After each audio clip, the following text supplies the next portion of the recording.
ओम साई राम। आप सुन रहे हैं साईं फरिश्ते कविता की वाणी। अगर आज आपका दिल थोड़ा भारी है, आप अंदर ही अंदर कुछ सोच रहे हैं, तो बाबा ने ये संदेश आपके लिए भेजा है। चलिए शुरू करते हैं।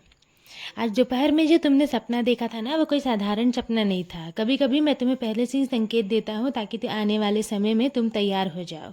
तुम्हारे जीवन में क्या होने वाला है, अच्छा या बुरा, मैं तुम्हें पहले से ही एहसास करा देता हूँ, ताकि जब वो समय आए तो तुम घबराओ नहीं, बल्कि समझदारी और विश्वास के साथ उसका सामना कर सको। हमेशा ये याद रखना मेरे बच्चे कि तुम्हारे जीवन में जो भी बुरा होता है ना, उसमें भी मेरा ही कोई उद्देश्य छुपा होता है। तुम जिसे बड़ा कष्ट समझते हो ना, उसे मैं छोटा करके तुम्हें देता हूँ। मैं तुम्हें ये बताना चाहता हूँ कि तुम्हारे जीवन में जो कष्ट आता है ना, वो तुम्हारी सोच से भी बड़ा रहता है। लेकिन मैं तुम्हारी क्षमता के अनुसार तुम्हें परखता हूँ, तुम्हें हिम्मत देता हूँ, उस कष्ट को छोटा कर देता हूँ।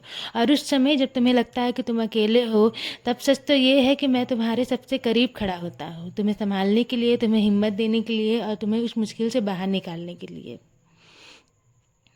कभी कभी तुम सोच लेते हो कि मैं तुम्हारी पुकार नहीं सुन रहा या तुम्हें कष्ट दे रहा हूँ, लेकिन ऐसा बिल्कुल नहीं है मेरे बच्चे। मैं तुम्हारी हर बात सुनता हूँ, तुम्हारी हर तकलीफ महसूस करता हूँ, तुम्हारी जीवन की परेशानियों को मैं कम करता हूँ और तुम्हारे जीवन में ना खुशियों को दुगना करके तुम्हें लौटाता हूँ। तुम्हें कभी भी अकेला नहीं छोड़ता। बस मैं चाहता हूँ कि तुम मुझ पर विश्वास बनाए रखो।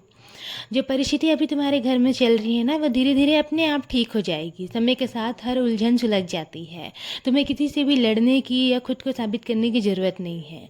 जो बड़े कह रहे हैं उन्हें ध्यान से सुनो, उनका सम्मान करो, क्योंकि उनके अनुभव तुम्हारे लिए रास्ता दिखाने वाले दीपक हैं। और अब तुम ना बड़े हो रहे हो और अब समय है कि तुम हर छोटी बड़ी जिम्मेदारी को समझो और निभाओ।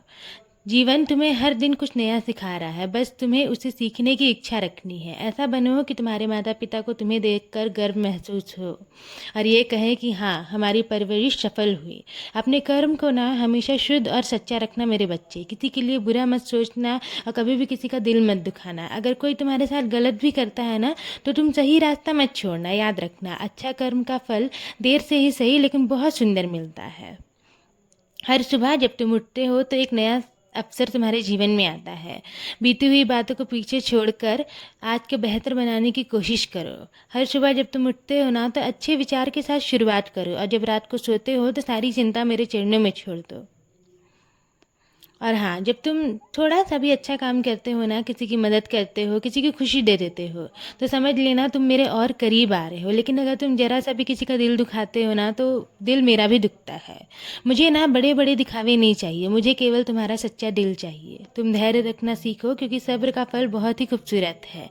और आज जो तुम्हें मुश्किल लग रहा है ना, कल वही तुम्हारी ताकत बनेगा। और मैं तुमसे ये कहना चाहता हूँ कि बार बार खुद को अकेला मत समझो। मैं हर पल तुम्हारे साथ हूँ और तुम्हारी हर राह को आसान बना रहा हूँ। बस तुम मुझ पर विश्वास बना कर रखो। अब अपने दिल को हल्का करो। मेरी कृपा सदैव तुम पर और तुम्हारे पूरे परिवार पर ऐसी ही बनी रहेगी।